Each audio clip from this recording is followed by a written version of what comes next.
Okay, so welcome to lecture 11. Date is wrong. It's November 13th, 2024, and we're talking today about matching and propensity matching. So, oh, that's hard to see. So let me just zoom in for you. Okay.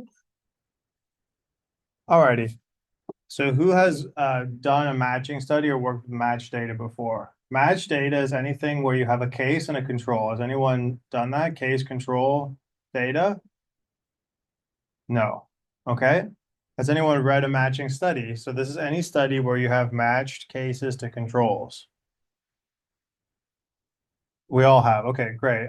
Can anyone think of some common examples of matched studies?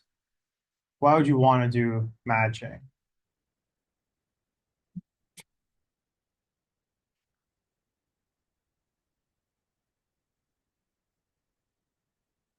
Uh, what's the gold standard for research studies in medicine in terms of study design? You should all know this, right? The randomized trial. Randomized clinical trial, randomized control trial. And the two elements of RCT, I'll start typing this actually.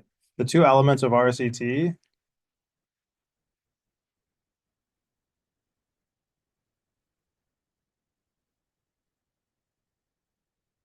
anyone?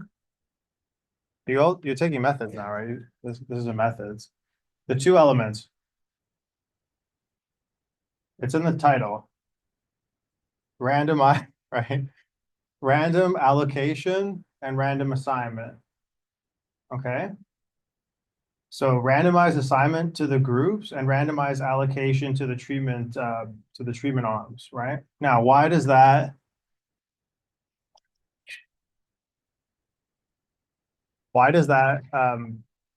give us such good balance for confounding? There's two magic words here. It balances exposed and unexposed groups on observed and unobserved covariates. And that's the key. It's not so much the observed that we care about, it's the unobserved. That's the real uh, uh, problem with the detail, so to speak, is the unobserved. So why is that?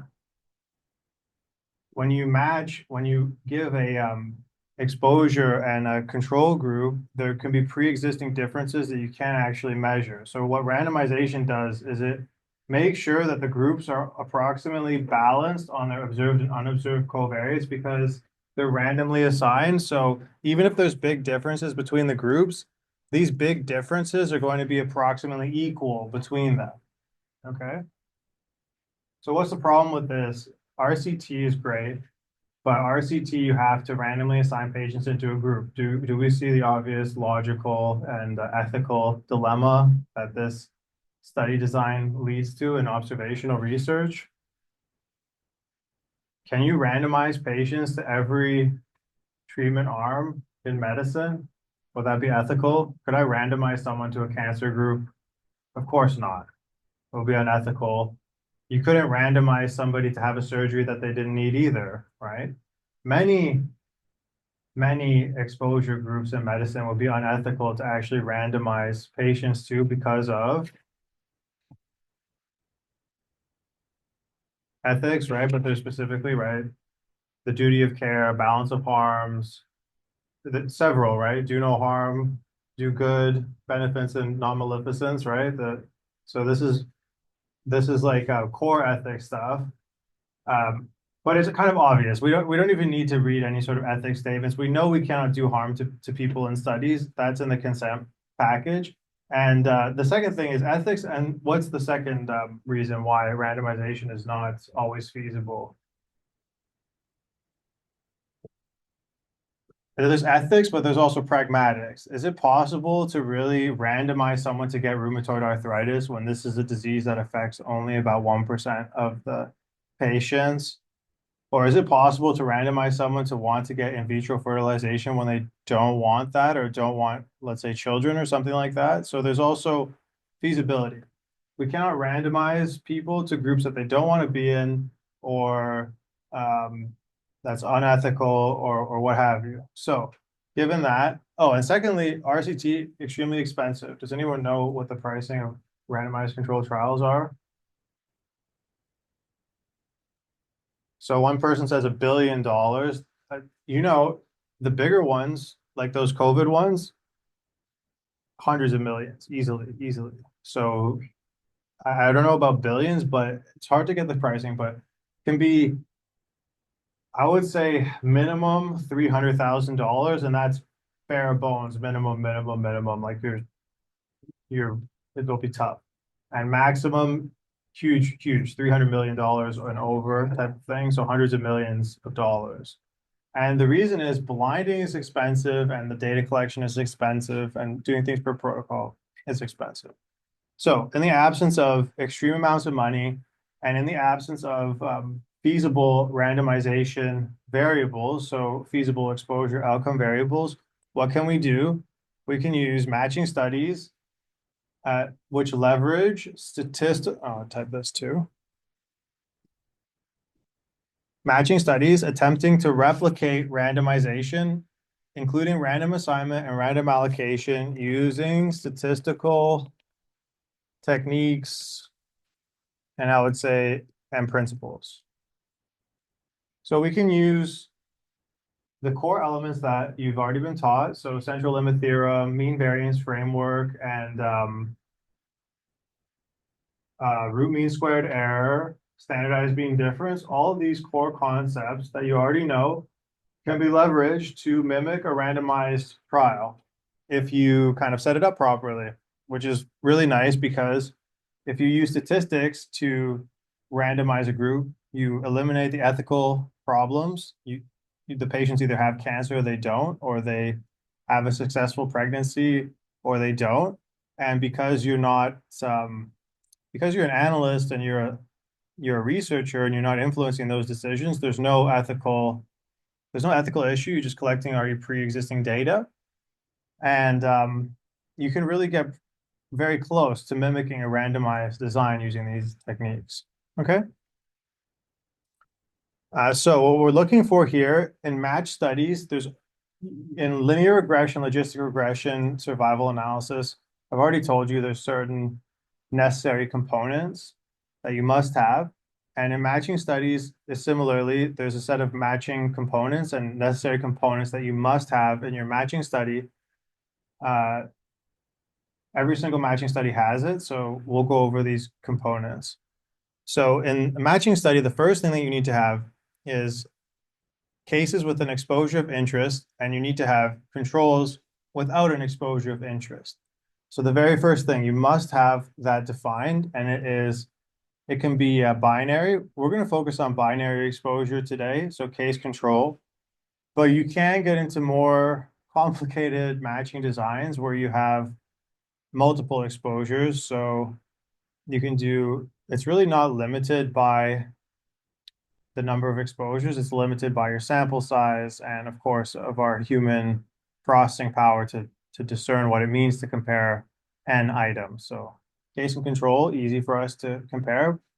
But if I said there's 5 different exposure groups and a control group, it's more difficult for us to frame the marginal effects when we have multiple groups. So that's the other thing. So I'll start here. Oh, I have it written already, which is nice. It's always good to have the idea written and come to it again in the lecture. So what we're focusing on today is what's called pseudo randomization. So pseudo meaning it mimics, but is not completely true. So it's the intent to mimic randomization using statistical principles that approximate the effect of randomization. Okay. So when I was writing my thesis and doing matching, clinicians are always asking the question, it's not randomized, but we're mimicking randomization a lot in these observational studies. So you're not completely eliminating bias, but you're getting the least amount of bias that you can do with your existing analytic tools. And that's kind of always what we've been focusing on in the class, is that we're probably not always going to get to the perfect answer, but you're getting as close to the best answer as you can as possible. And the thing that we're focusing here in this lesson is what's called the marginal effect. Does anyone know what the word marginal means? You can even think about this in the social context, like marginalization. What does marginal mean? Or even what is it called? The pathologist here, right? Margin,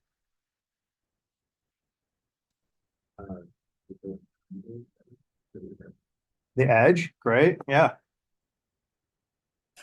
Anyone else? So yeah, margin is the edge of something. It's the in statistics and in causality that this is all causal attribution research in this lesson.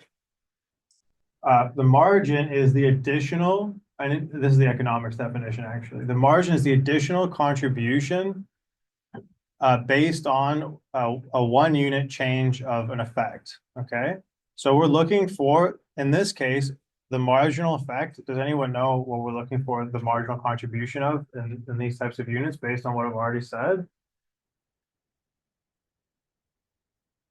So we're always looking at the marginal contribution of our exposure variable.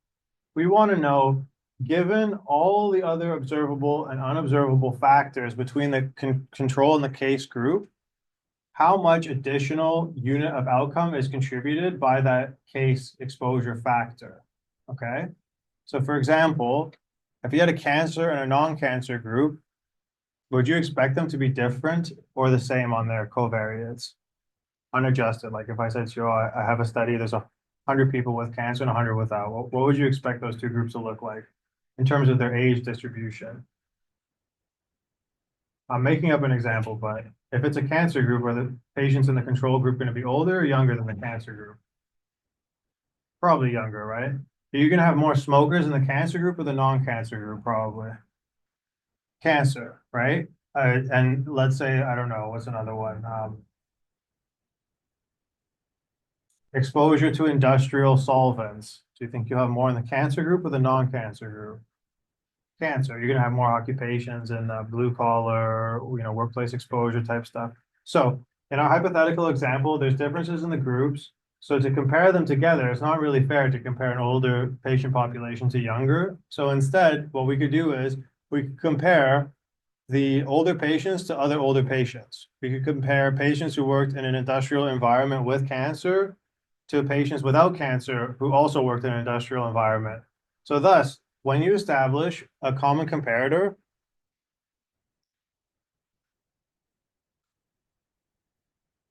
so when you establish an approximately equal balanced comparator group, the remaining difference is likely the result of the exposure. So that's the main thinking here.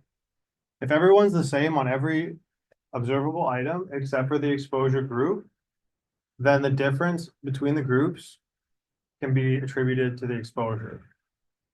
That's the thinking here. Does that make sense to everyone? It's kind of intuitively, to me, makes sense.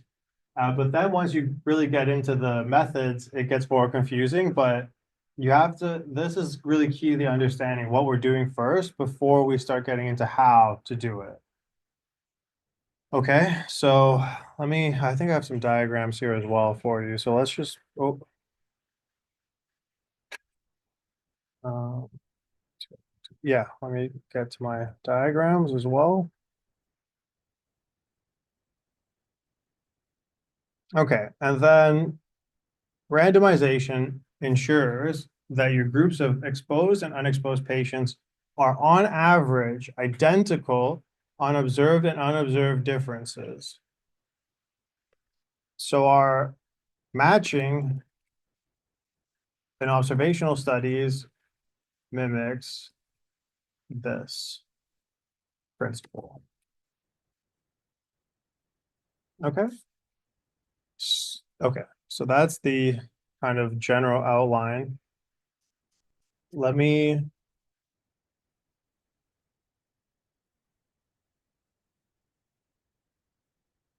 Let me show you a few study diagrams.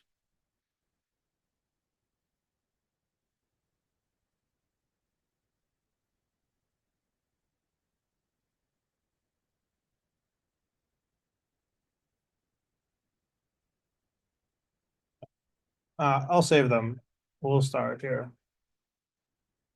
So methods of matching patients, there's a few different methods. There's more than one, of course, and there's no real, there are some general guiding principles that are correct and incorrect. Like I'll say here and there, there's some general guiding principles, but matching is an inexact science. There's different methods, there's different ways to do it, and you have to really think and tune your models in this situation. So there's more kind of art in the science, I would say here. So the first method of matching that I'll discuss with you is called a direct match, an exact match on a strata variable. So an exact match, that's probably the simplest thing we can think of. So for example, year of birth, that's the other thing I'll recommend. Try and use year of birth in your studies instead of age. And I've spoken about this before. Year of birth adjusts not only for the patient age, but also where and time that they're occupying. So again, a 50-year-old born in, the year 1700 is going to be very different from a 50-year-old born in the year 1950, right? Very different set of healthcare exposures. So given the choice between the year of birth and the age, always take the year of birth in your studies. That's a really good thing to do. So for example, the most common direct match is on age or year of birth and sex. So simply put, you're matching the gender strata to each other.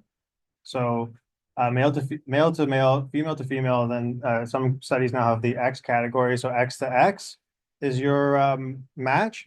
And then year of birth, for example, you would match patients in the same year of birth or age to each other.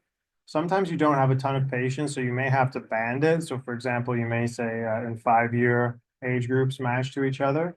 But this is the first method of matching, meaning that you're creating many individual strata. So is this clear? This is pretty simple, this one. I think this makes sense. So direct matching is a strata. The other thing that is commonly direct matched on is region of residence. So for example, does everyone know in Ontario there's 14 local health integration networks or LIN? No? Okay. They've made LIN, taken them away and now put them back in again. So I don't expect everyone to know that. But the province is divided into approximately 14 equal geographic areas in terms of the areas themselves are not equal, but their population containment's approximately equal. And these LINs help dispense healthcare. So each LIN has their own community healthcare dispensations.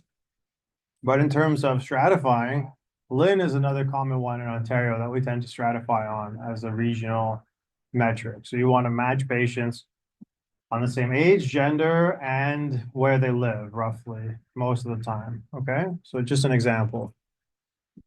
So we can see here the limitations of the strata can be that strata can be sparse. So for example, I did a study once matching patients, and we matched from the year of birth, 19, what did we do? I think I started in 1904, if I recall correctly. But there was only a few patients in those first couple of years because they have to live to over 100 to get into a cohort, a modern cohort. So you may not have data points in all the strata, for example. So if you have a study of cancer, for example, there may not be too many people, let's say, under the age of 25 in your study. So your age strata, for example, under 25, may not contain a lot of patients. So the first problem with direct matching, like you may say, why not just direct match on every single variable, and then you don't have to do any propensity scoring. That's logical. But yes, you may not have data points in each of the strata. And then there's making noise. And then there's also the exponential growth of the strata. So recall in our interaction models, as you add more strata, the multiplier increases. So if you had, for example, 50 years of birth And then again, let's say two more strata, it would be 50 times two. So now you have 100. And then if you stratified again by another variable times two, it would be 200 and so forth. So you can see it quickly blows up. There's also the lack of granularity. So it's direct matching strata, you won't get very close matching because matching example, for example, on year of birth, you're only going to get to within the year. Whereas if you match on the exact like date of birth with a propensity match, you get closer to that actual date of birth. So some strengths, they're easy to do and to understand.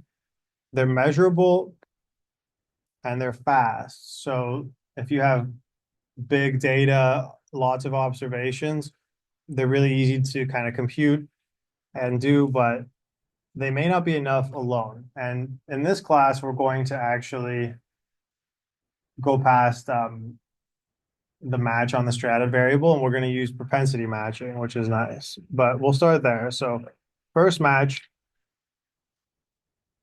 exact matching. Is everyone clear on exact matching? Oh, and let me, now is the time for the example, actually. Um,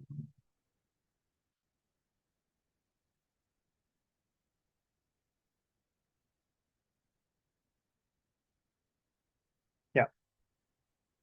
Okay, so this is something that I've done. This is from a published paper. This is the appendix of a published paper. Oh, and let me make sure the Zoom is still,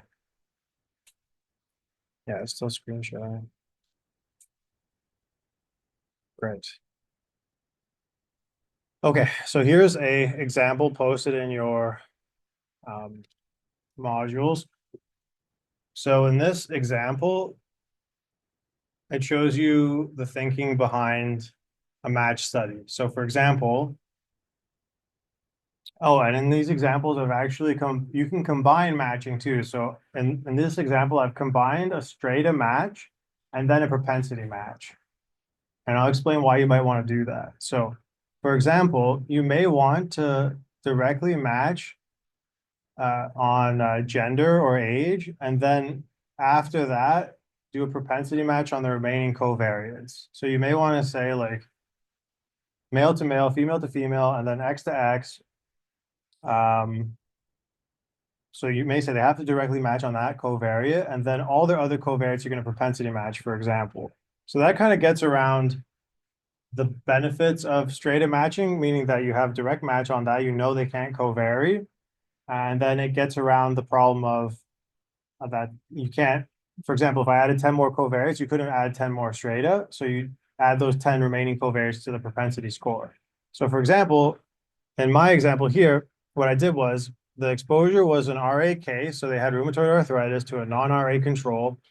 We matched them on age and sex at the index date. So at the date of RA diagnosis, the control had to be the same sex and also had to be the same age. So that stayed the same. But in addition, there was a propensity match after that. Once those two criteria are met, we further propensity matched. So the idea here, and this is an example of a marginal. Hello. No, Oh, I see. thanks very much. You're welcome. Sorry. No problem.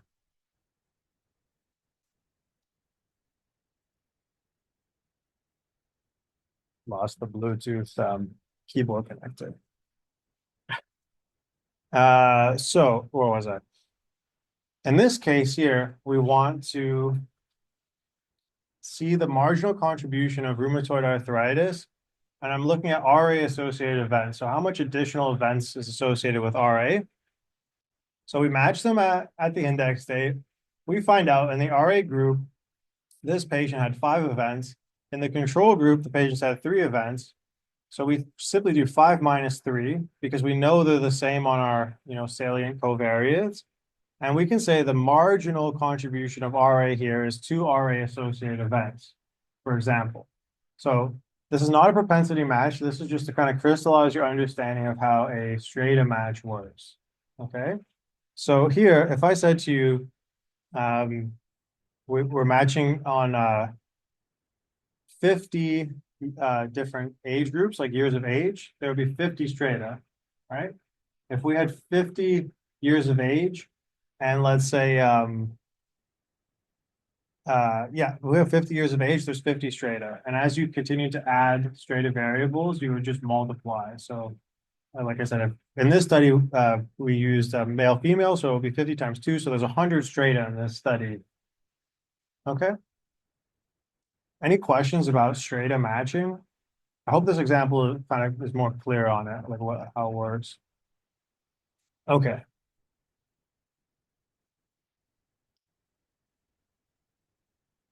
So strata is clear. So one example of strata that you may match on theoretically is number of cycles. So this is for, in embryology. You may want to match people on their second IVF cycle to people on their second IVF cycle. Because there's a relationship between previously failed IVF cycle and further failing IVF. So the more consecutive failures you have, the more likely the next one will also be a fail. I think that makes sense to people, right? Like if you're on your fifth cycle and someone's on their third, the person on their fifth is more likely to fail 5 to 6 than the person failing from 3 to 4. And we talk about likelihood. It's probability. It doesn't mean it's not guaranteed, but so that's a common one. In pathology, what might you want to match? You might want to match on, for example, cancer staging. But cancer staging is inexact, so it's not the best example. Like there's obvious debate in the literature even about staging, of course. I'm sure you've all the pathology people have read this stuff too. So, with that being said, I'll introduce you now to propensity score matching. Who has heard about propensity score matching before? No one? It kind of comes and goes in the popular research culture, I'll say. Like when I was in graduate school, that's all everyone was talking about, propensity scores all the time. And I never really knew how to exactly do one until later, but today I'll show you exactly how to do one. Keep an eye out when you're in your reading. You may now notice more of them now that I've kind of told you about them. Okay. You may be surprised. It's a commonly used method to reduce the selection bias in observational studies. It involves, oh, and that's the other thing. That's right, selection. So yeah, we'll talk about it in a second. It involves matching units. In this case, its patients are the units with similar propensity scores to approximate the experimental design of a randomized trial, or it's also called pseudo randomization. And we spoke about that already. So the definition, we want to create comparable groups. And the way we create these comparable groups is by using a propensity or a probability of receiving a treatment given the covariates. It's not always a treatment. It can be an exposure. It can be a disease. It can be your study, independent variable, whatever that may be.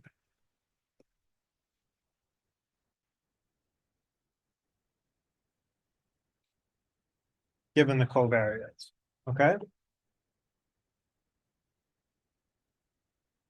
Now, what's the kind of main, should have added it here, but what's the main crux of the issue here? Why do we even care about, why do we care about pseudo randomization or randomization at all?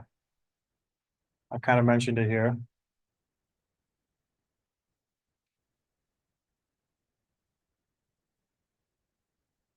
Anyone? You've taken methods. I know they talked about this in methods class, right? How you get to the exposure groups is not always the same. Patients who have, like I said, go on to get cancer are very different at the baseline compared to not. So there's influencing factors that influence whether you're going to get into the exposure groups. And that's what we're trying to control for here statistically. So in order to calculate a propensity score, we're typically using logistic regression, which now you're all experts in, or you have experience in, working towards expert knowledge here, but not complicated logistic regression, simple, regular logistic regression. And the research question formulation, for example, does the treatment, this is made up, does the treatment X improve health outcomes in patients with treatment Y? So study diagram I've showed you. Oh, let me show you another study diagram. Oh, I have it here.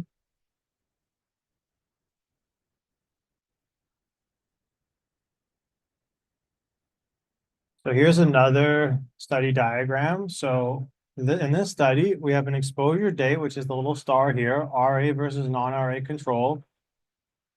This black line is the patient's life course. We have a 1 to 2 year fixed look back window to match the patients on, and we have an outcome and accrual time period and end of follow-up. So the study diagram here, what you need to concern yourself with is this match point. After they're matched, it's like a randomized trial. You simply have to add up the number of outcomes in both groups, but because they're similar, the number of outcomes, the difference in outcomes is going to give you the marginal difference between the groups. So what are you looking for? What do you need for these studies? You need an index date, which is the start date of treatment, and the match point. So this is the indicator of the point at which the case and control groups are matched. Very important. Your index date will really change your study and how it happens. Okay, so you have to think carefully about when the index time point is. So for example, in pathology, how might you define your index time points? Can be different things, right? The patient's actual cancer date is before their diagnosis date. Their diagnosis is a step in a process of getting cancer, right? It may even start genetically in utero, people's cancer probabilities based on exposure to carcinogens, based on genetic predisposition and so forth. So we're always in research measuring at different points along the curve between birth and death, basically. And where you choose to measure will directly impact your study. So again, I put it to the pathology group. Where might you measure index points in a pathology context?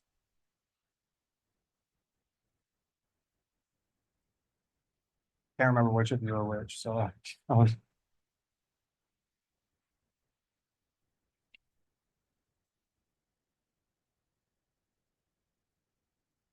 anyone? I'll start feeding answers otherwise.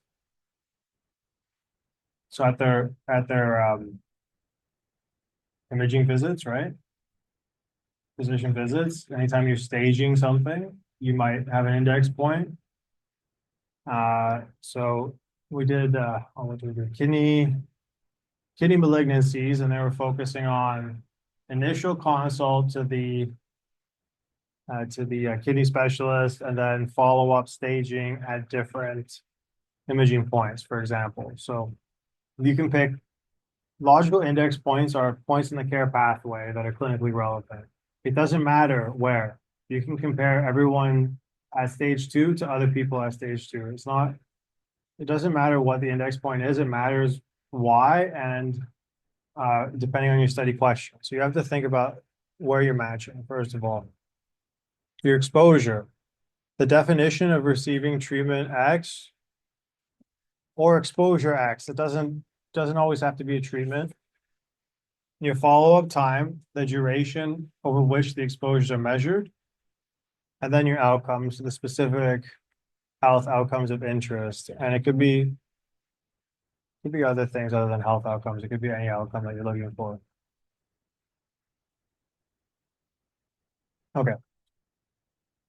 So some considerations when doing a matching study and when doing propensity scores, you cannot look back in time, I would say, for outcomes. Well, so matching is inherently retrospective, but it is important to not look back in a way that introduces bias. So does anyone know what I mean by this? If you're doing a retrospective study, you already have all the data. You know who died and who lived. That's already known. But the trick is to design your study where it's naive to the outcome when you're designing it. So if I know who died and I make the groups based on the endpoint, like if I split the groups death, not death, I've actually taken my outcome and split the groups based on the outcome. So I've kind of looked back in a way where I know what's happening in the future and I've biased my study. So there's no real name for that. I just call it like a temporal bias. And it can't really happen in prospective data because prospective hasn't happened yet. You've collected the groups and you're collecting data, but retrospective, it can happen a lot. So you have to be really disciplined here. So you have to use the information in the matching process from the time of the index or before the index. Don't take information after your index point and use it to match, basically, is the theory here. Trying to think of a common example of this mistake. So one example of this mistake is people matching or controlling for their outcome variable in their match.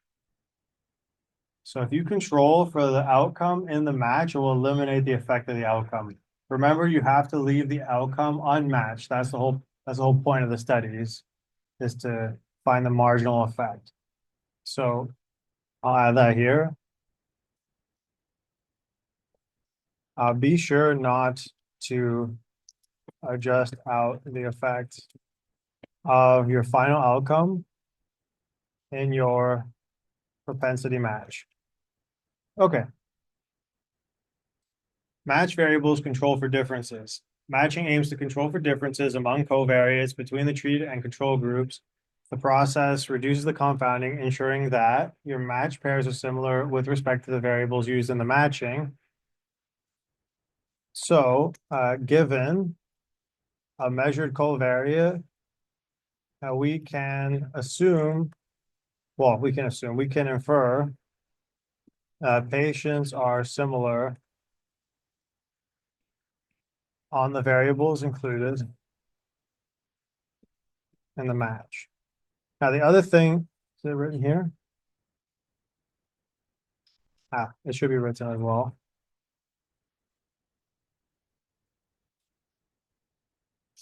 Given what I've said here, let's say you have two items measuring the same thing. So let's say you have, for example, the index of remoteness and a binary indicator, rural or not rural, for example. So two different metrics of measuring a patient's remoteness of their area of residence. And this is in my head because I did this yesterday, so it's fresh in the memory.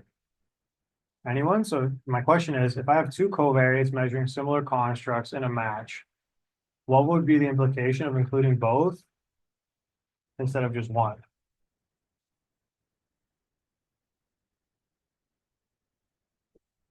So in linear regression, if you include two covariates that are measuring the same thing, what will happen? Do you remember? Remember VIF, collinearity, right? So when you add, this is worse than matching. When you have multiple covariates measuring the same construct in matching, it will cause conflict. You'll adjust out the effect of the same covariate measured twice. So if I put in year of birth and age into the same match, is totally doable. Put in those both at the same time. It will actually not match correctly because it's two covariates on the same item. So for example, you have to be careful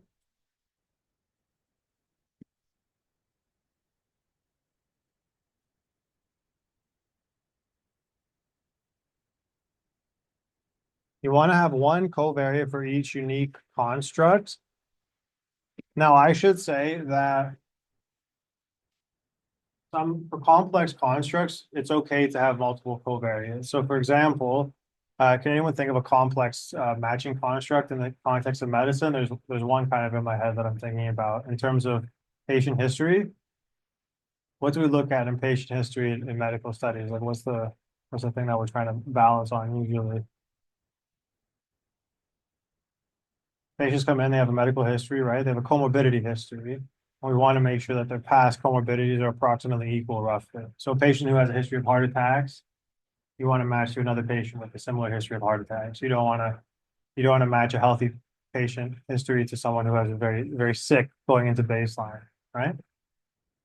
So for complex constructs, like age is simple. It's obvious to say you don't want to match year of birth and age together.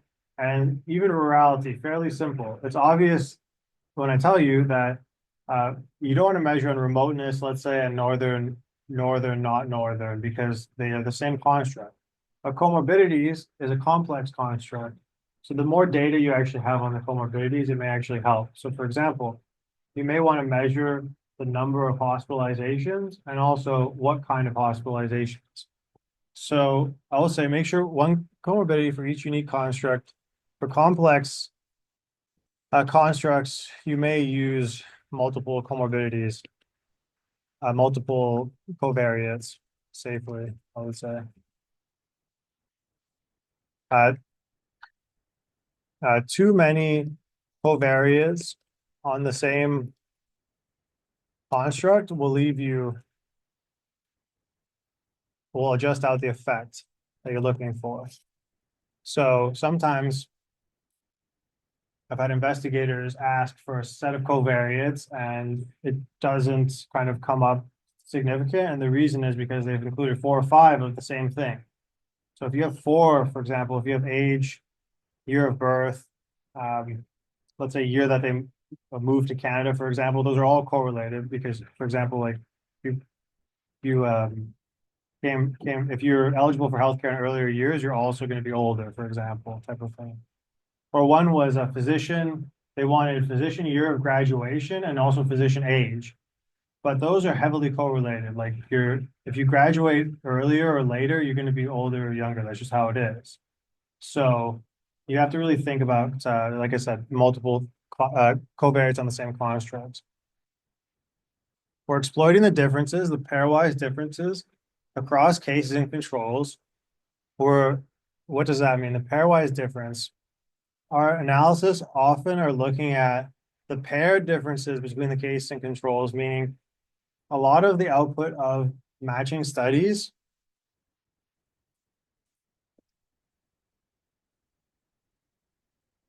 gives a variable indicating the most similar pairs between cases and controls. So for example, if we do a matching study and we have 10 patients, 5 in each exposed group, you get a indicator ID of the actual match pairs. So if you have, let's give another example. So for example, 100 patients, 50 cases, 50 controls, and you'll get 50 match pairs, for example. So you can take each match pair as a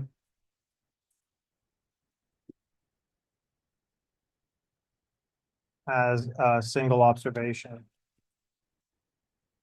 So for example, you can take, if you're studying people for 10 years, you can take each match pair and study the difference in malignancy, for example, over 10 years. So that's one way to do it as well. You can assign a match pair group.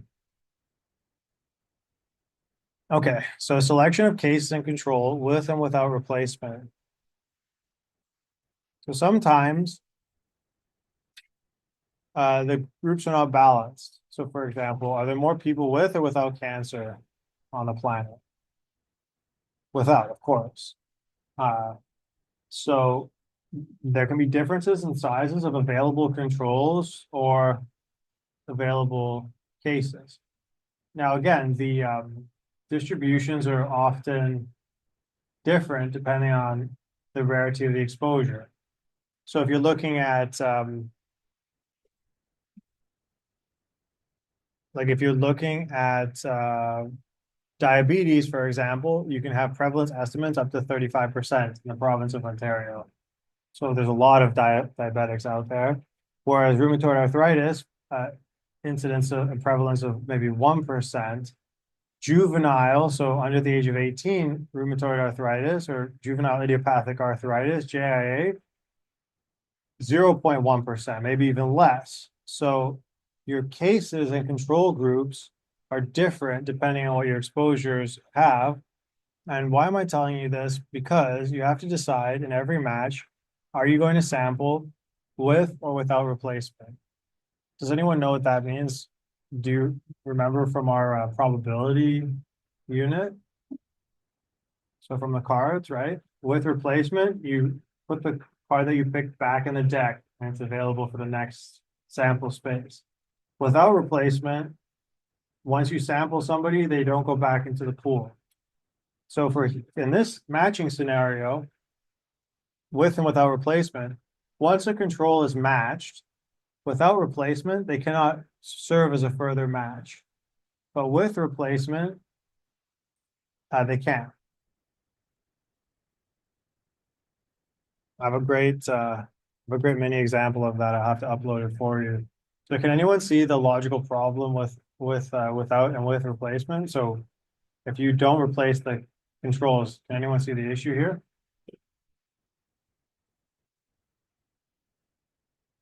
What happens as I continue to match if I don't replace the control back into the pool of available controls?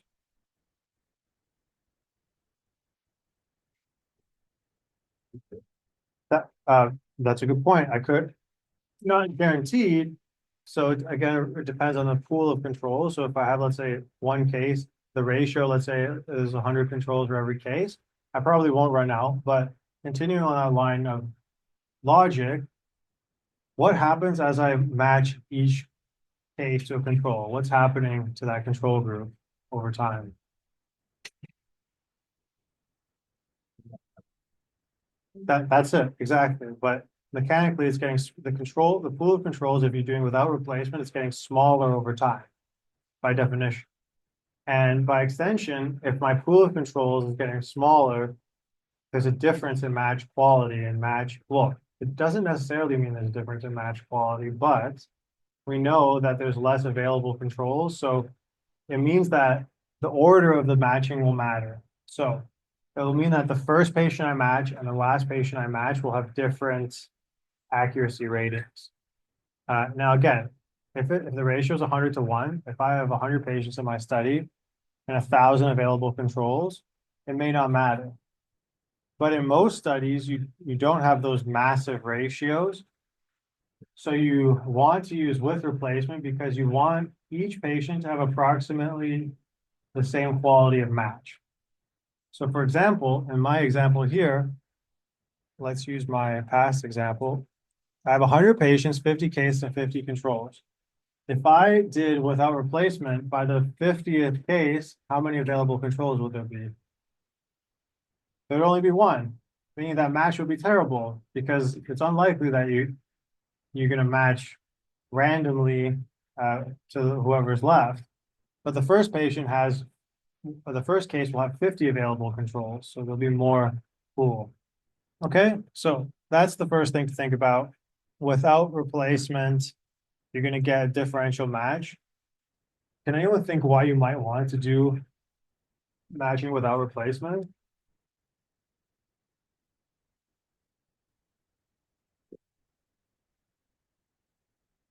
It says it in the slide. I'm sure.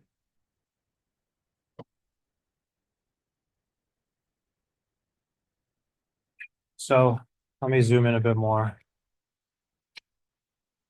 The reason is because matching with replacement allows a control to be matched to multiple treated cases, which can be useful in small samples, but may introduce bias in the small samples. Can anyone see the problem with multiple controls matched to the same case.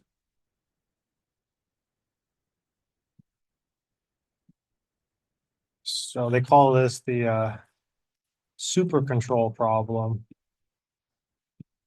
So that may mean that, for example, this can happen.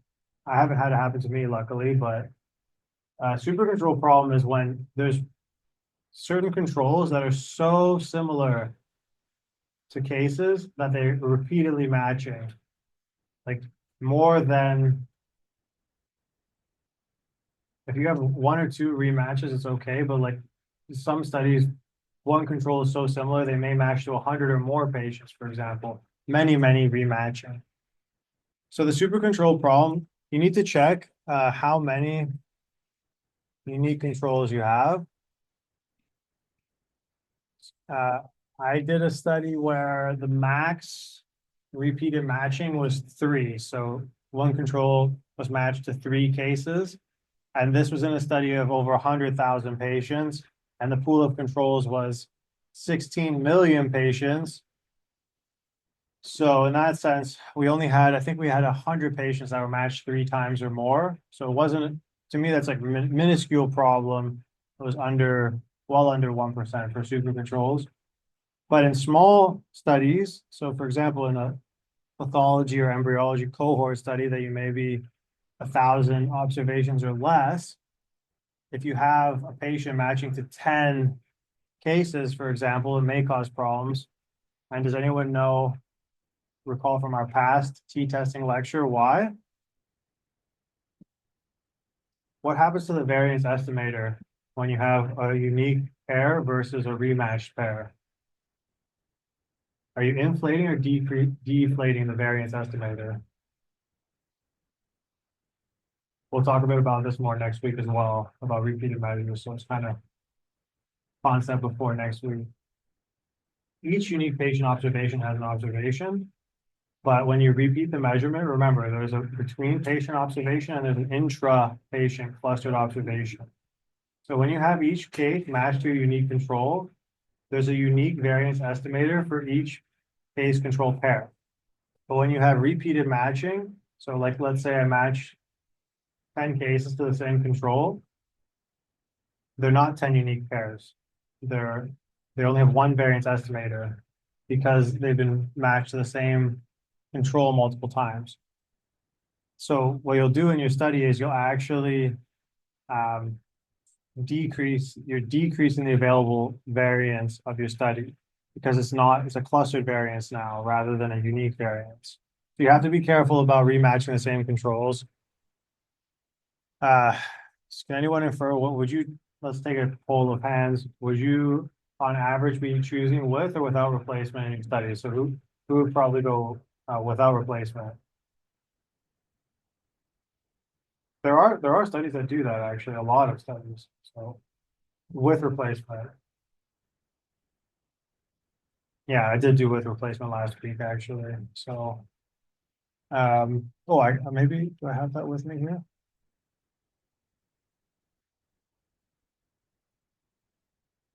I think I have a worked example to show you today too, maybe at the end of a study. So it'll be nice. So the answer is it depends. Depends on your sample size. Sometimes you may want to use without replacement in massive samples where it doesn't matter and you want to have a speed of matching and you don't want to have repetitious controls. You may want to do without replacement. There is a justification there. The literature recommends almost always to do with replacement. So most of the matching literature. So in this class, it's pretty easy to switch between them, but I'll show you with replacement, of course. How many cases to control should you match? So you can match multiple controls to one case, for example.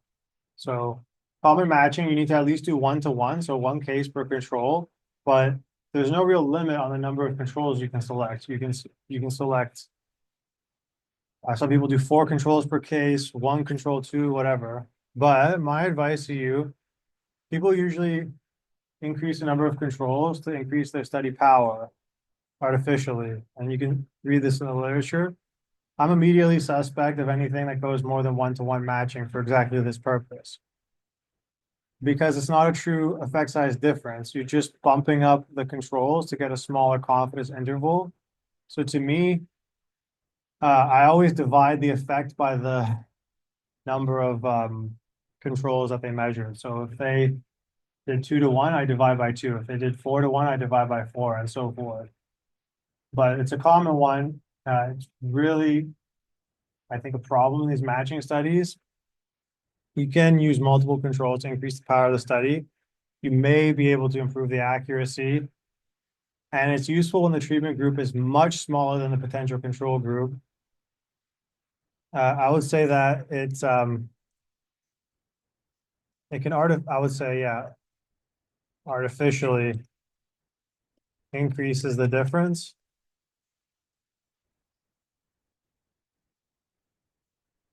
by using the properties of increased sample size. Now, can anyone think of why you might want to match multiple controls to a single case? I've kind of given you the answer here.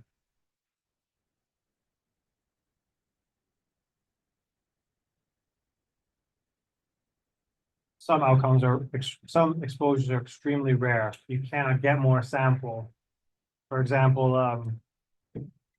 one was rhizopathy in children. So it's this really rare cardiac condition. There's only 140 children in North America with this condition. So to just say collect more samples is not really possible, but to collect more controls, very possible to do. So some people inflate the control number because collecting more cases is impossible.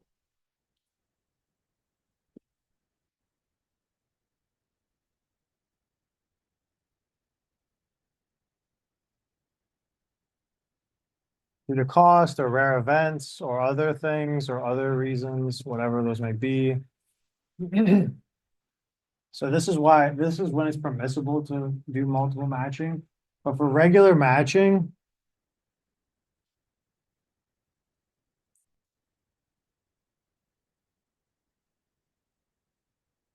one-to-one is almost always optimal. One-to-one matching, there's nothing like just a direct comparison because everything is directly summing and directly comparable. So it's the simplest and also the easiest. So I usually stick to one-to-one. And we're doing one-to-one today. So how to actually calculate a propensity score into the fun part, finishing the theory. It's more theory today because it's almost everything in the class is kind of using the same statistics, and matching uses a different set of assumptions. So we're going into this, I would consider this advanced statistics. So to use propensity scores, we're going to, I'll give a couple of examples. Okay, so in your tutorial, you'll be using the package table 1. Julia will be showing you how to not only make a table 1, which is really helpful, so to summarize your table 1 data, but to also take the data in your table 1 and make a propensity score. In your assignment this week, you're going to make your own propensity match analysis. You can use any of the course example data, and you can use even the tutorial data. However, I want you to pick a different exposure group than in the tutorial. So in the tutorial, the case control matching variable is called SWANG1. It's some kind of biomarker in heart. It's a right heart catheterization today, so it's some kind of biomarker. I want you to pick a different exposure to match on, but you can follow like a recipe and transpose a different exposure into these models. So we'll load library Cobalt, we'll load library Match It, and data set, we're using the Lalonde inbuilt data set. So let's just take a look at it. So let's use view.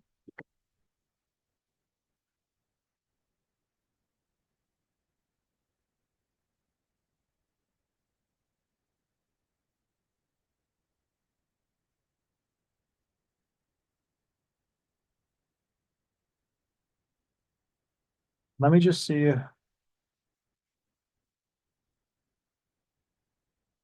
what Lalonde is. I don't remember. So it says it's a famous data set looking at the effectiveness of a job training program, the treatment. Okay, so the treatment here, a job training program, yes or no, on earnings of an individual several years after completion of the treatment program. The data consists of the variables including age, race, academic background, previous real earnings, as well as a treatment indicator and the real earnings in the year 1978. So let me just copy and paste this in so you can have the descriptor of it.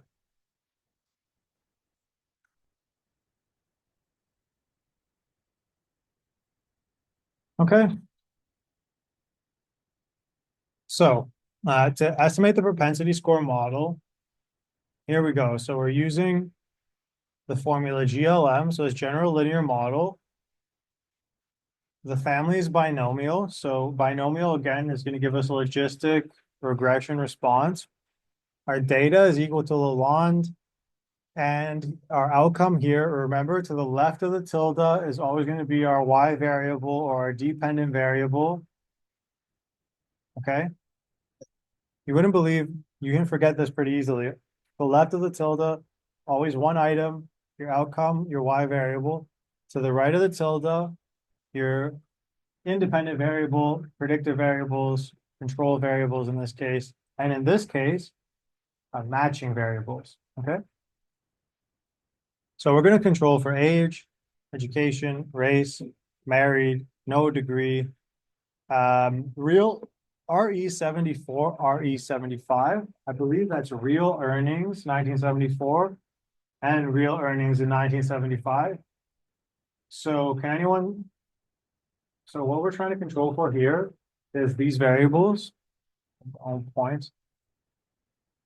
So it's saying that we expect that these are pre-existing covariates that will influence the effect of a job training program on real earnings in 1978. And I think that makes sense here because we can see like these covariates you would expect to affect the baseline differences between the groups in terms of earnings based on what we know about employment. Okay. So is there any questions just about the actual modeling code itself? It's the same as your usual logistic regression. So. Okay, so let me just run that.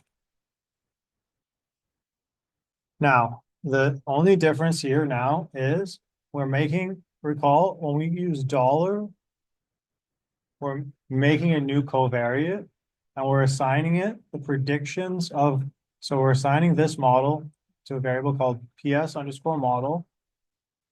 We're using the predict function based on our propensity model to predict the response. And we're making a new variable called PS in the Lalonde data set.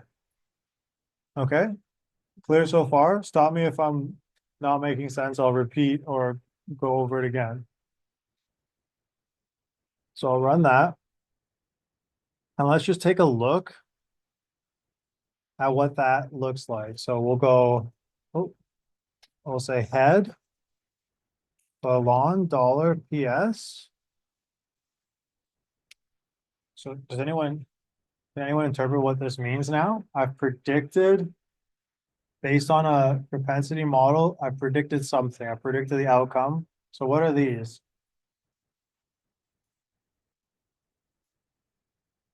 Okay. Propensity scores, which are, propensity is a fancy word for, even simpler, you're thinking past. Propensity just means, that's another synonym.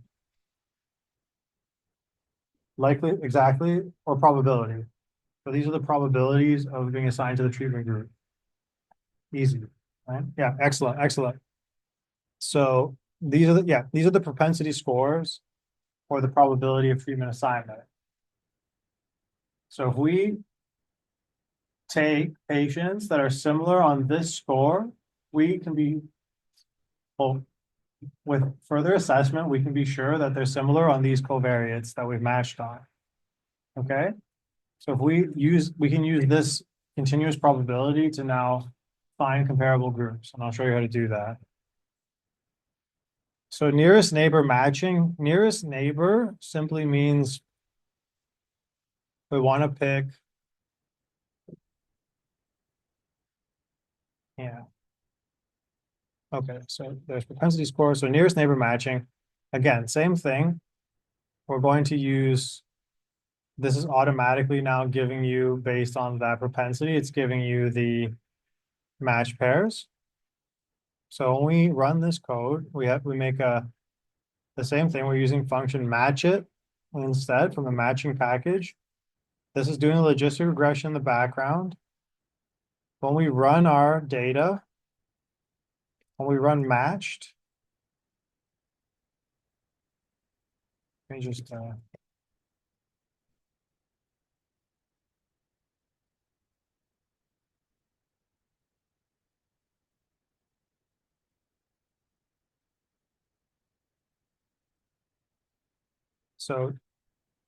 so we have our propensity score here. We have distance. Now distance is simply, in this case, so I've calculated my propensity score already from the last function. This function is doing the exact same thing. Just calling it distance. Does anyone know what statistical distance is? Distance is driving distance is distance between 2 points. But the distance between 2 points in a statistical space means something different. For example, if we compare two people and they both have brown eyes, the units of distance between them based on eye color is what? 0. They're both the same, right? So there's 0 units of distance. But if one person has blue eyes and one person has brown eyes, you can say 1 unit of distance apart. Now, if one person is 6 feet tall and the other person is 5'11" tall, there's one unit of distance difference between them. So each person, based on their observed covariates, is also, you can calculate a difference in statistical distance between each person and another person. That's why it's using this this notation here. But note they're the same. So match it, and that logistic regression gives you the same answer. So what it's done here, the match it package has given you the subclass variable. Does anyone see what that does? So here's the patient's ID. Subclass says 1, 1, and then 1, 0. Do you see what's happening here?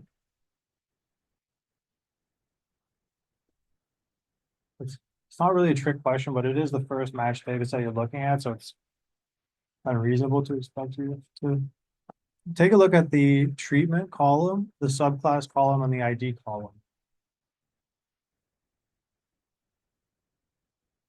Can you detect the pattern? Let me show you a third patient. It might help. Let me blow it out. So just focus on ID, subclass, treatment. You see it? Yeah. Yeah, yeah. For each subclass, we got 1% like the treatment and like the matching and to working. So subclass is what? The match pair ID. Exactly. So is it kind of making more sense now? Remember when I said before, you can create a new data set where it's just a set of matched pairs and those differences are the marginal? Yep. Correct. Absolutely. So just keep in mind, 1, 2 are matched, 2, 3 are matched, 3, 4. So you can look when you check the matching.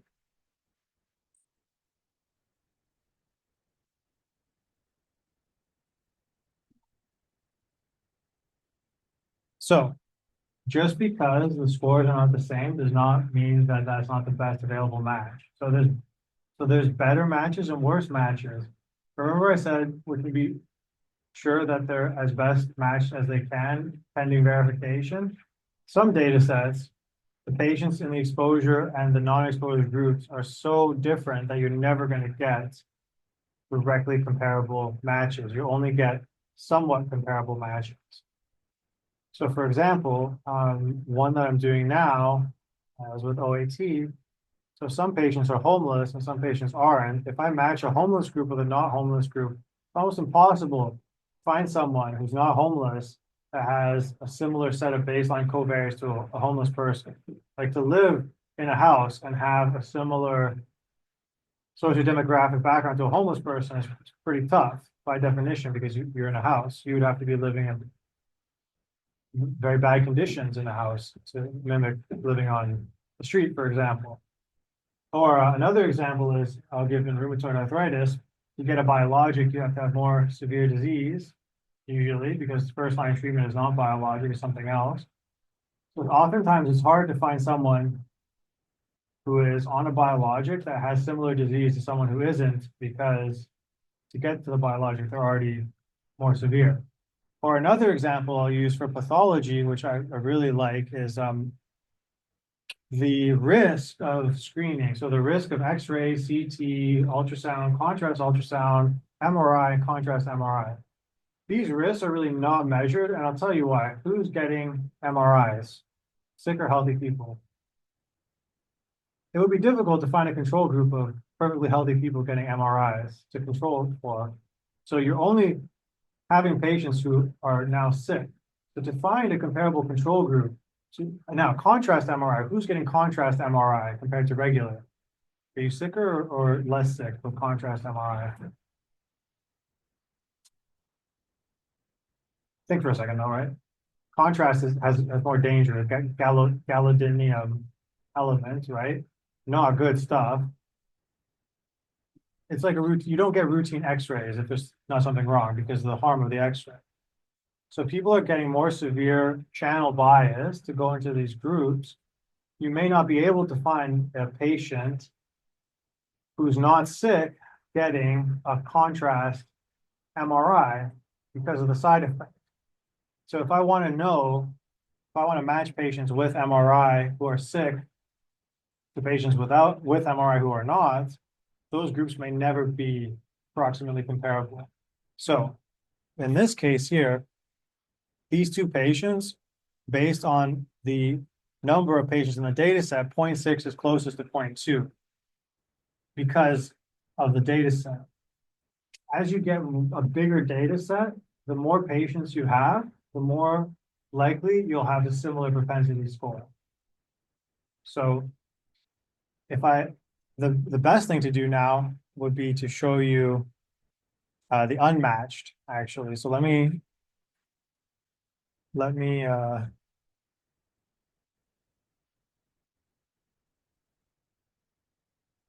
let me try and get that. Actually, we can see here. So this patient group 1. So this is all, is it all 1, 0? Yeah, it's 1, 0, 1, 0. So patient 1 has the case. This is the control, right?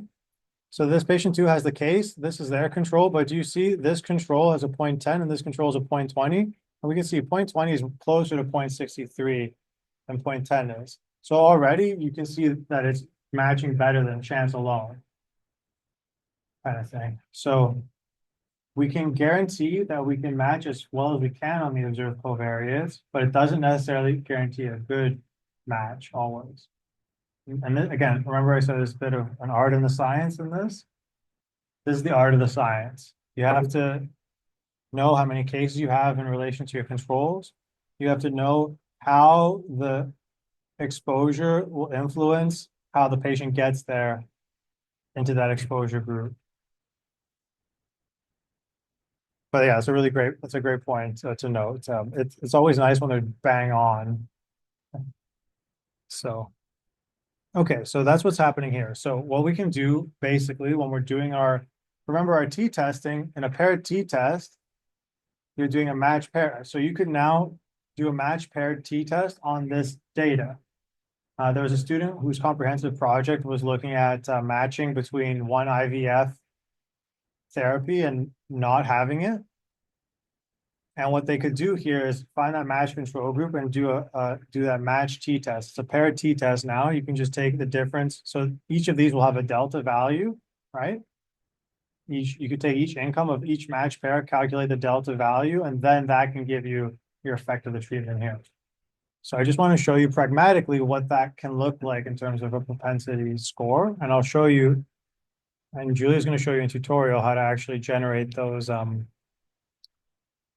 diagnostics. Okay, so we've got our matches. Now we're going to check for balance. So checking for balance means how well after a matching are the covariates balanced. So balance meaning we want them about the same. And if they're not the same, we want to know what's not the same. So we're going to use the balance tab, the match data, creating an object called balance, and then we're going to plot the balance plot. Ooh, I just typo. Ooh.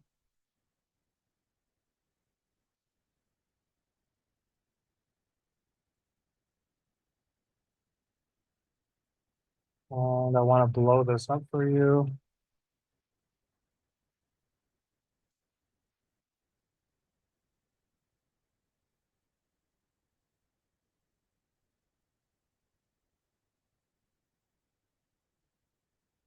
This is an all right balance plot, but table one even has nicer inbuilt balance plots. It takes a bit more code, but I'm giving you the template, so it should be easy to run. I think you really like the balance plots. Can anyone interpret what's happening in this plot just on site? So whenever we interpret a plot, especially one that we're not sure exactly what's happening, what do we start with? The axis, right? X and Y axis. So on the X axis, what are we seeing here? Mean difference in, it's not a good label actually. We're always talking about standardized mean difference in propensity matching. Standardized mean difference, does anyone know what that is? It's the mean difference divided by the variance. Why do we care about that? Remember about the mean variance framework? If you have a big difference and there's big variance, or you have a big difference and there's small variance, which one's more impactful? Who says big difference, small variance is more impactful?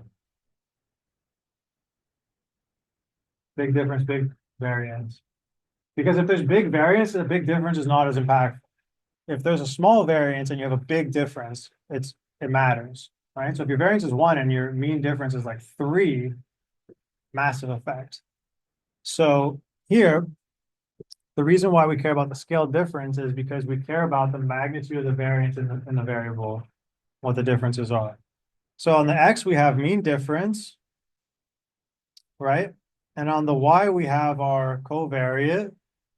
And we have covariate balance after the adjustment. So distance is the actual propensity itself. So we can ignore that.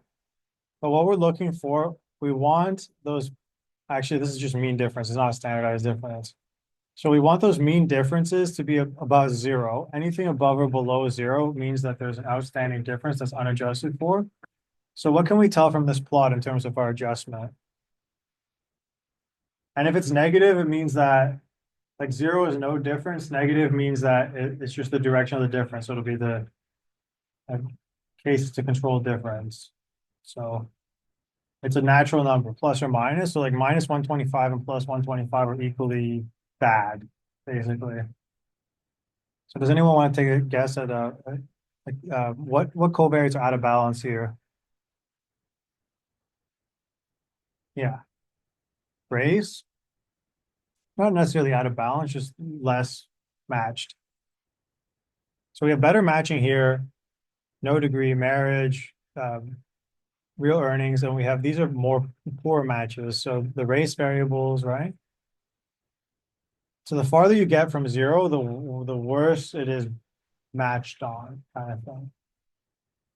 Okay.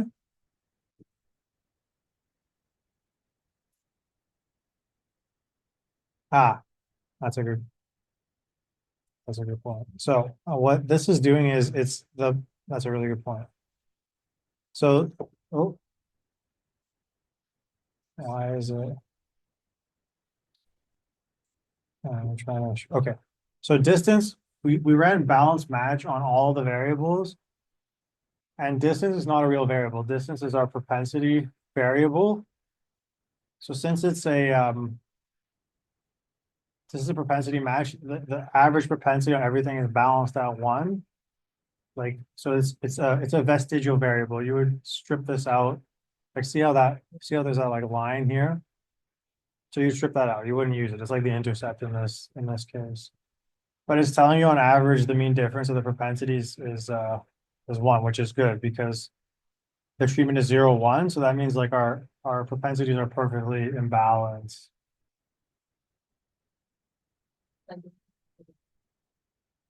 It won't ever get to completely 1 because the propensities are not going to 100% balance. Yeah, it will infinitely approach. Like I don't think there's anything that can actually hit. Well, it could hit directly 1 if, for example, like I said, let's say you had 10 people and they had directly match. Like let's say you had 5 female, 5 female, 5. You know, they're exactly the same. You'll get to 1 even on a propensity match because they're exactly the same in the treatment and control group. So in practice, it should infinitely approach 1. If your groups are already the same, no matching is needed. So if they are 1, then matching is futile.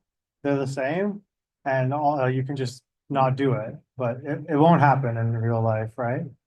So yes, very good. Yeah, thank you for mentioning that.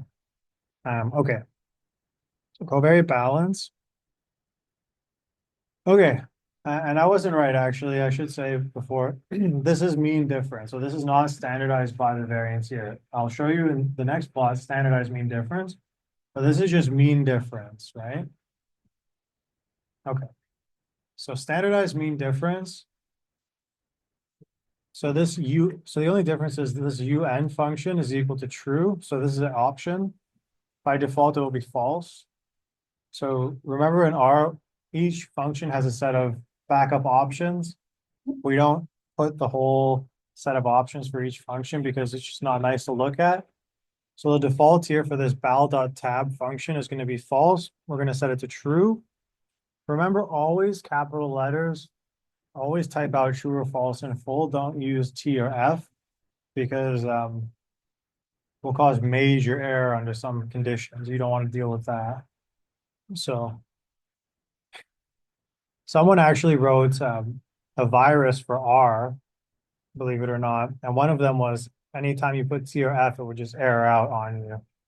So yeah, I read about it. I was too afraid to actually download it. But so here we go. Oh, I would like to see this as well. Let's try and make a view of it. SMD. No, it won't. Some things don't give a tabular view. We could convert it or something like that, but let's not try that. Let's just take a look here. Okay. So this is telling you now before and after matching what's happening. So for example, to your point about the distance in the unmatched groups is 1.7, but after matching, we get to 0.97. So it's approaching 1, which is really nice. We have a difference unadjusted of minus 0.3 in age, and after adjustment 0.07. So note the absolute distance from 0 is lower. Negative 0.3 in absolute magnitude is more than 0.07. See that? It's absolute difference. It's not about the actual number. Like obviously a negative number is smaller than a bigger number, but like ignore the negative sign, just consider it as a natural number. Okay.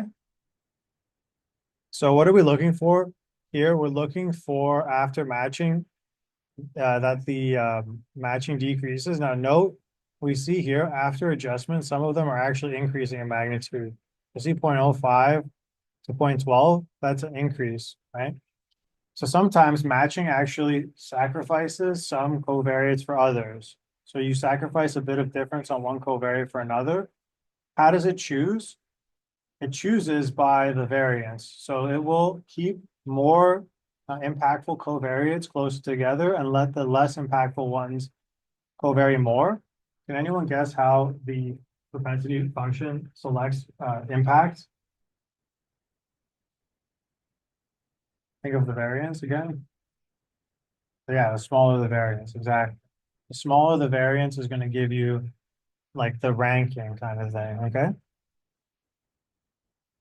Okay, now here's the other important thing, really important to look at, because not all treated patients may have a match. You actually may drop. Remember I said some patients are so different they may not match. Some patients are total outliers. They may have no conceivable match. I think in the match that I did, I had 39,102 patients with methadone, and then 7 patients did a match out of 39,000. They're just complete wild cards. But when you don't match 7 out of 39,000, that's okay. That's a less than 1/10 of 1%. So that's okay.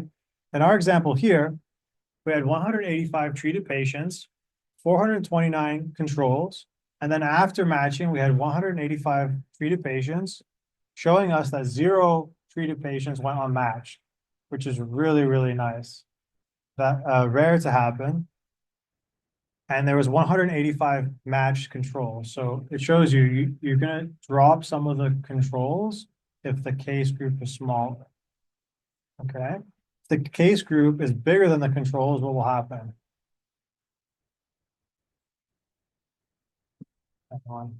Actually, this is what I did yesterday. The case group was maybe 1,000 patients bigger.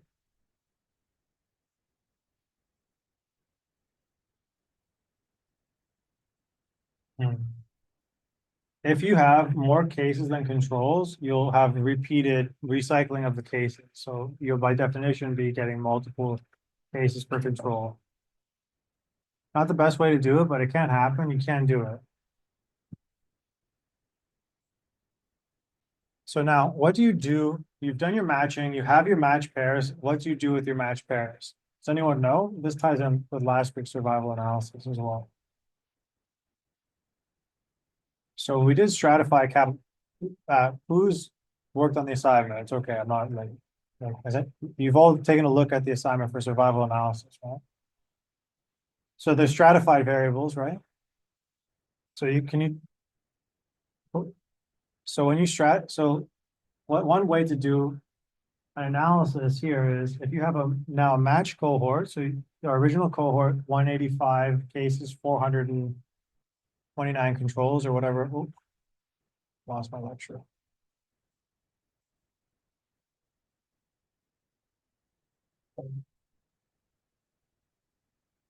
So nearest neighbor, there we go. Okay, so in our example here, we had 429 controls, 185 cases. Our final data set, can anyone tell me the length of the final data set? 185 times 2, whatever that is. 300, 307, 370, right? Excellent. 370 patients in our final cohort. So half are cases, half are controls. You know they're matched. What might you do now if you had a survival outcome, for example? You might run your Kaplan-Meier stratified by exposed and unexposed. And because you know they're already matched, that difference is now gone from an unadjusted difference to an adjusted difference. So if you were to show Kaplan-Meier curve of your original data set, stratified by exposure and outcome, you would have your unadjusted. And then you were to show another Kaplan-Meier curve after matching, you would then have the adjusted patients because you've deleted those controls that are not matched anymore. So that's really in heart research. When you read a heart surgery study, that's what they're doing. They're matching the patients and they're doing survival curves after they're matching to see if their whatever heart surgery intervention is keeping people alive for longer, keeping people alive without complication for longer, or whatever else. So for example, you may want to match patients on some sort of cancer treatment and look at time to malignancy, time to remission, time to death. You may want to look at matching patients on, what was the one that I saw last week? matching patients on a drug regimen and then following forward for outcomes on their pregnancy outcomes. So live birth, healthy live birth, always what we're interested in. So it might be time to that. Okay. So I'll show you how to do that. So analysis after matching. What we can do is we can get the actual row indexes of the match cases. So what I've done here is I've taken my data set called match data. I've used dollar match matrix and I've used the column index of 1. Let me just show you what that gives me so you can take a look. Matched indices. Yeah, so these are all the match pairs. Oh, sorry, all the match IDs. And I'm going to subset using the matched indices. So now, view matched data.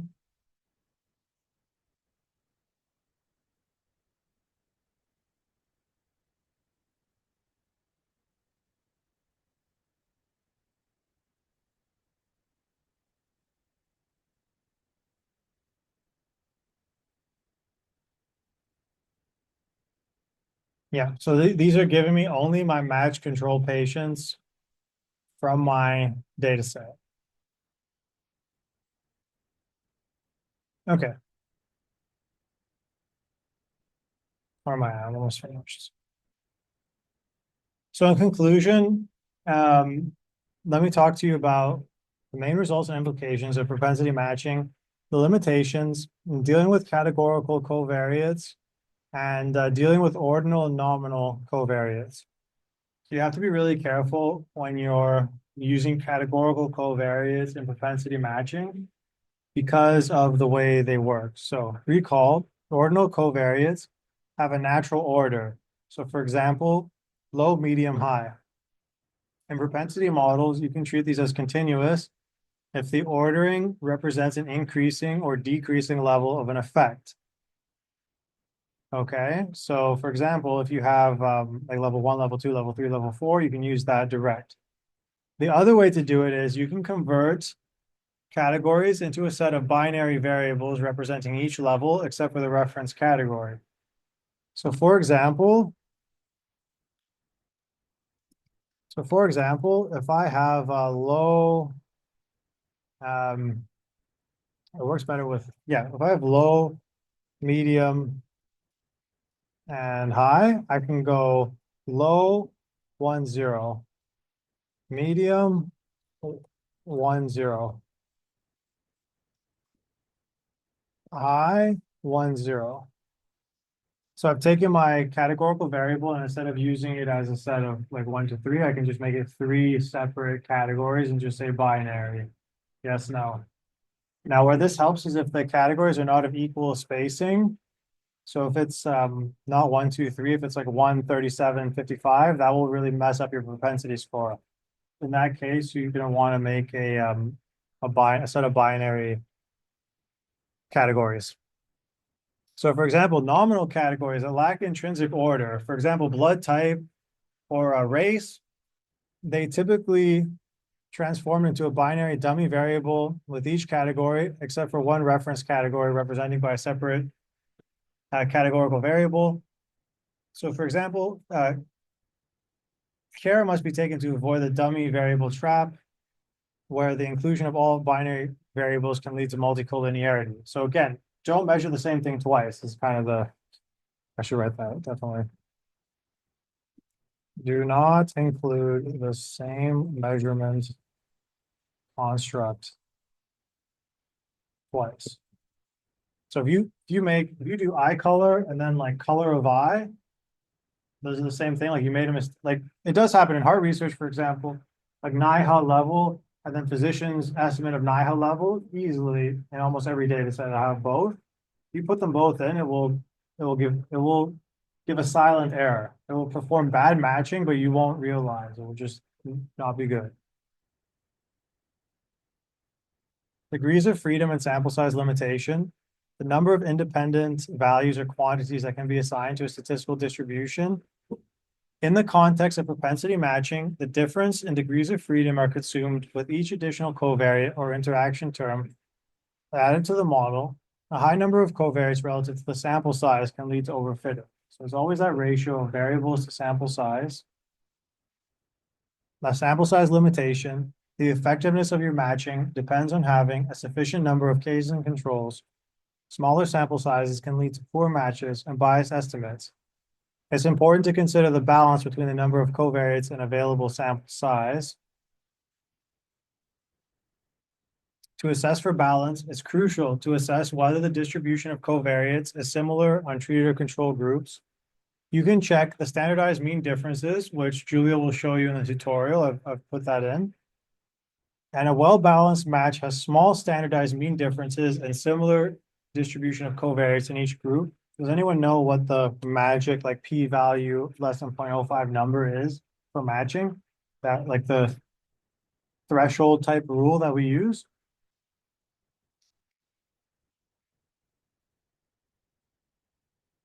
It's SMD is less than 0.1. That's kind of that's the threshold. Now there's no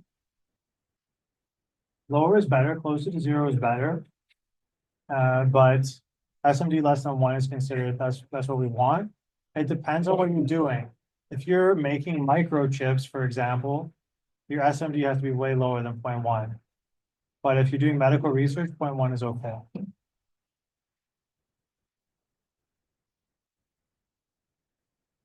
Okay, so examples using table 1.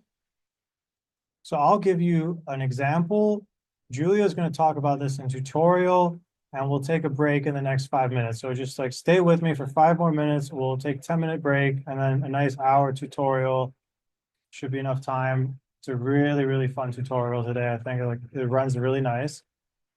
And the code is already in your modules. I added it last night, so you can simply just download that. You don't have to type anything today, which I know you're not wanting to do. It's not fun typing, speed typing anyways. So table 1, baseline characteristics. There's an R package called table 1. It lets you easily match covariates. I think you should use this for your assignment as well. So creating a table 1 with our match data set. So I've showed you using match it. I'm showing you now using table 1. So another method. First, we need to select our variables. I'm going to tell table 1 that my covariates are age and education, okay? So I make a statement called vars. C is concatenate. I've concatenated a list called age and education. I'll do that. I'm using the function create table 1. The vars option is set to vars, which I've already selected. Our data is match data. And in this case, I'm using the married indicator as the strata. So I'm actually saying that that's the exposure. I want to know, does marriage increase your earnings in 1978? It's kind of a nonsensical comparison, but whatever. Doesn't matter. Ooh, I'm getting an error already. Tab 1 not found. Really nice. I don't have my library loaded. So I'll go library, table 1. Okay. Okay, and now it should go. So I'll print my table. Ooh, still not going. Now it's going. Excellent. So let me show you. I really like this package.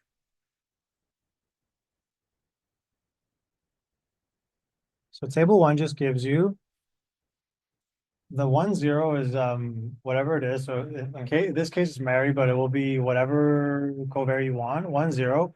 The case is 39. 0 is the controls. 146.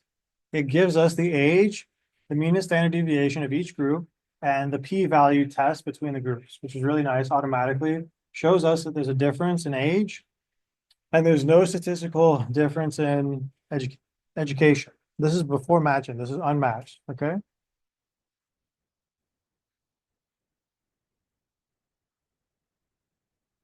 Now we want to know the standardized mean difference for each covariate. We can simply use the SMD equals true and the summary command. And now we can get the actual standardized mean difference, 1 versus 2 on each of the covariates as well. Okay, so again, education, standardized mean difference less than 0.1. Age, big time standardized mean difference. So age is unbalanced here. So I've said here, low SMD suggests good balance, high SMD. And here's the equation for, so I just left it unmatched. Julia is going to show you how to actually match the covariates in the tutorial. So I'll leave it there. But a low SMD, less than 0.1, suggests good balance. If the SMD is high for some variables, it may indicate a need for further adjustment or reconsideration of the matching process. So if after matching, you're still not getting balance, you have to think about what you're doing. Think about why they're not matching. If they could be fundamentally different. If you incorporate table 1 into your propensity score matching, you can give a robust and standardized way to report and assess the balance of the covariates. Here's the equation for standardized mean difference. It's the mean treatment of the treatment group minus the mean of the control group divided by the standard deviation pool. Really familiar. We've done this so many times. You guys are all familiar with this. So what does that mean? It means the SMD is going to increase or decrease as the variance increases. All things being equal, the numerator being equal, as the pooled standard deviation increases, gets bigger. So as the variance increases, the mean difference decreases or increases.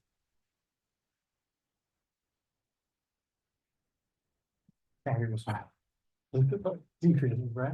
Yeah. Remember, as variance increases, the differences become less significant. Now look at the numerator. As our mean difference increases, of course, the mean difference increases. That makes sense. As variance shrinks, as variance decreases, our mean differences increase. All things being equal, like given an equal numerator. Okay? It's important to just see the equation and know how it relates because that will help you understand what's actually happening in the score. So for example, I'll calculate an SMD here. If the mean of the treatment is 100 and the mean of the controls is 90 and the SD pooled is 15, simply our SMD calculation, 100 minus 90 divided by 15 gives us 0.67. Very simple calculation. But the nice thing is a simple calculation has such a wide variety of applications. This is how propensity score matching works. This is kind of the base level of how all the generative AI works as well. It's running millions, tens of millions of computations of the variance. That's how it's giving you that generative AI. It's just doing it really, really fast and many times. Okay. It's comparing what you're asking it to all the comparisons it has in the universe, on the internet, whatever, with GPUs, and it's running just constant pairwise comparison. Whereas us, we're using much scaled down. We're running pairwise comparisons on our observed covariates. We don't have, a billion NVIDIA GPUs or whatever. Right? So now percentage difference is important. So it's the mean of the treatment minus the mean of the controls times 100 gives you the percentage difference. You can use these metrics to assess the effectiveness of matching in the treatment of case control group after propensity matching. So these I've left in the tutorial for you. Please be back at, let's say 11:05. Have your computers out and download. There's 2 pieces of R code at the very bottom. They're called introduction.r and smd.r. They're in module 11. So just download those as well. And yeah, great. I think the assignment dates are still. Okay, let me take a look. Hold on. Let me just turn the recording off.